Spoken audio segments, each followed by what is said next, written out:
Assalamualaikum warahmatullahi wabarakatuh. Kami dari Prodi Teknik Sipil kelas 1A dan kelompok kami ingin mempresentasikan materi tentang bencana alam akibat geologis dan ekologis di Indonesia. Sebelumnya izinkan kami memperkenalkan diri. Perkenalkan, nama saya Henry Wijanarta, NPM 2564036. Perkenalkan, nama saya Reksa Antara Arsyad, NPM 2564041. Saya Gele Purnaputra, NPM 2564020. Saya Dian Saputra Imawan, NPM 2564026. Saya Aslam Faisal, NPM 2564051. Oke, di sini saya akan menjelaskan materi tentang bencana alam akibat geologis dan ekologis di Indonesia. Yang pertama, bencana alam. Bencana alam adalah peristiwa atau rangkaian kejadian yang disebabkan oleh proses alam yang mengakibatkan kerusakan lingkungan, kerugian materi, gangguan aktivitas manusia, serta korban jiwa. Peristiwa ini terjadi karena dinamika alami bumi dan atmosfer, baik yang terjadi secara tiba-tiba maupun bertahap.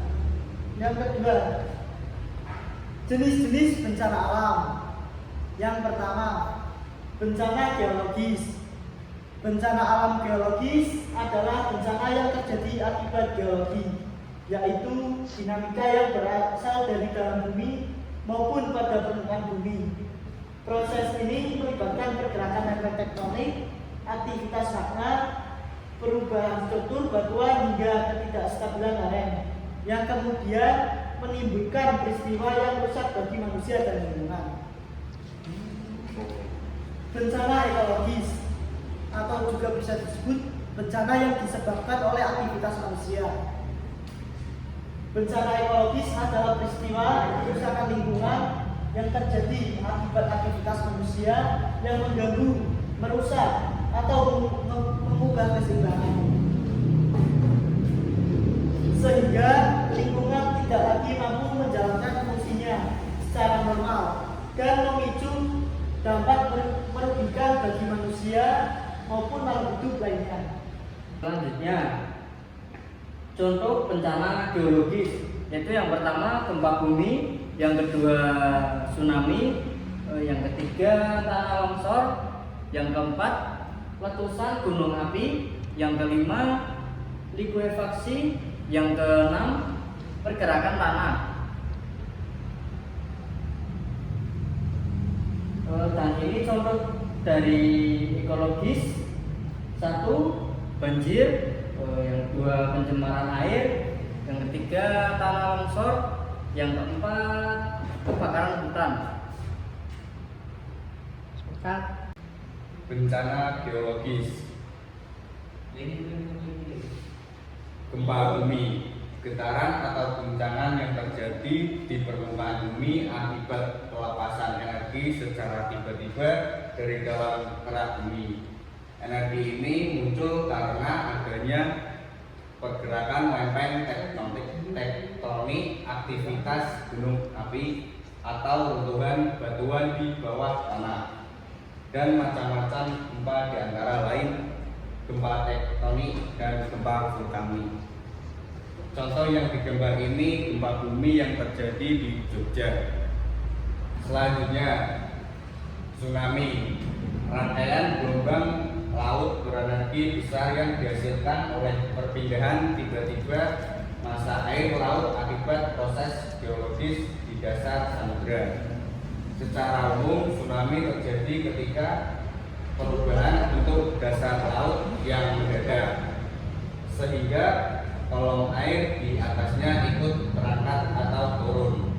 Mekanisme geologis terjadinya tsunami antara lain erupsi gunung berapi, longsor bawah laut, dan gempa tektonik. Contoh yang ada di gambar ini tsunami di Aceh. Selanjutnya, tanah longsor, gerakan massa tanah, batuan atau material campuran yang meluncur ke bawah lereng akibat ketidakstabilan geologis pada lereng tersebut. Ketidakstabilan terjadi ketika gaya penahan lereng lebih kecil daripada gaya pendorong yang menarik material ke bawah. Mekanisme terjadinya tanah longsor antara lain pelapukan batuan, kemiringan lereng, dan kandungan air.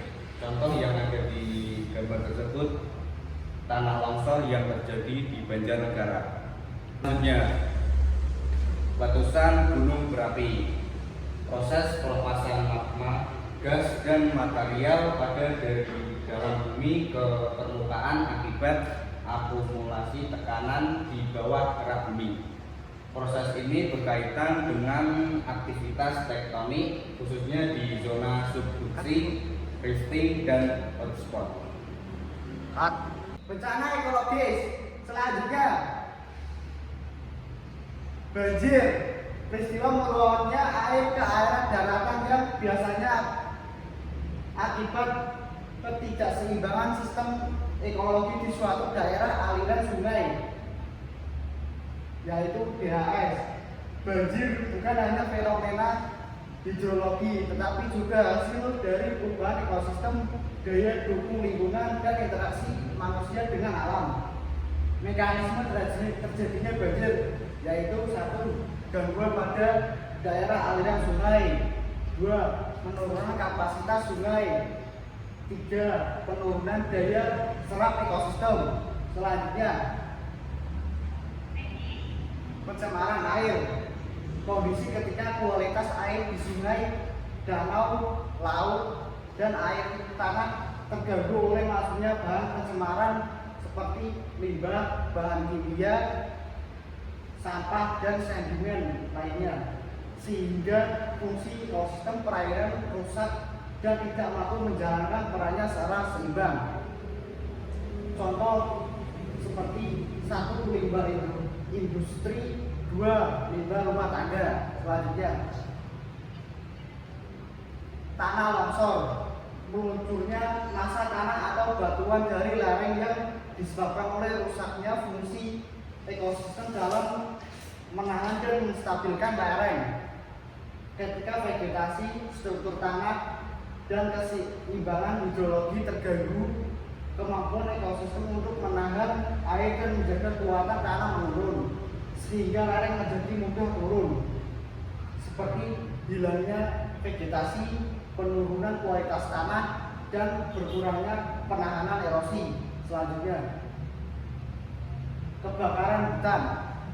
Terbakarnya vegetasi secara luas dan menyebabkan perubahan besar pada struktur, fungsi, dan keseimbangan ekosistem secara geologis.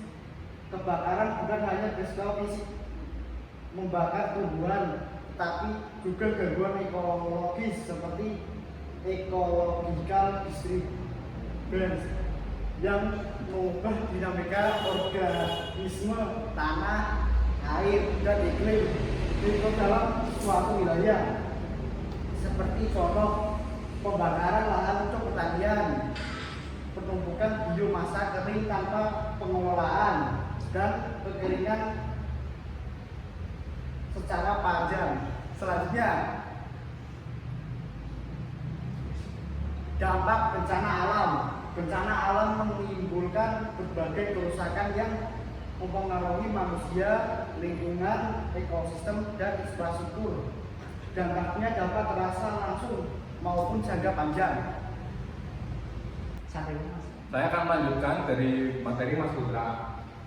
Pencegahan bencana geologis dan ekologis. Yang pertama, bencana geologis. Pemetaan dan zonasi rawan bencana, bangunan tahan bencana, dan stabilitas lereng, sistem peringatan dini, dan pengelolaan tata ruang, ataupun juga bisa dicegah dengan penguatan struktur fisik dan pemetaan resiko, pengaturan tata ruang, dan stabilitas tanah. Yang kedua, bencana ekologis, pelestarian hutan dan vegetasi, pengelolaan lingkungan yang baik, pencegahan kebakaran hutan, menjaga keanekaragaman hayati, pengelolaan sumber daya secara berkelanjutan, ataupun juga bisa juga dengan menjaga ekosistem, mengelola lingkungan secara berkelanjutan, mencegah pencemaran lingkungan. Selanjutnya, berikut kesimpulan materi dari teman-teman saya yang sudah tadi menjelaskan. Jadi bencana geologis dan ekologis sama-sama menimbulkan kerusakan besar, namun berasal dari sumber yang berbeda. Bencana geologi terjadi akibat proses fisik bumi seperti gempa, letusan api, dan pergerakan tanah yang mengubah struktur permukaan, menyebabkan ketidakstabilan tanah, erosi, serta deformasi geologi. Sementara itu, bencana ekologis muncul akibat gangguan terhadap ekosistem, termasuk kerusakan habitat, penurunan keanekaragaman hayati, pencemaran, dan terganggunya siklus-siklus lingkungan. Sekian, terima kasih.